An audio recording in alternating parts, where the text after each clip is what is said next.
issued a special marine warning for Lake Michigan near shore and open waters to mid-Lake Wind Point, Wisconsin to Windsor Harbor, Illinois, until 1:30 a.m. At 12:27 a.m., a severe thunderstorm was located near Windsor Harbor, moving east at 30 knots. Hazard: wind gusts 34 knots or greater and large hail. Source: radar. Impact: small craft could be damaged and briefly higher winds and suddenly higher waves. Large hail could result in structural damage.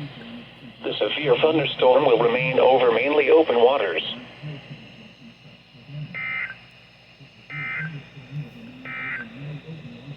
Now for the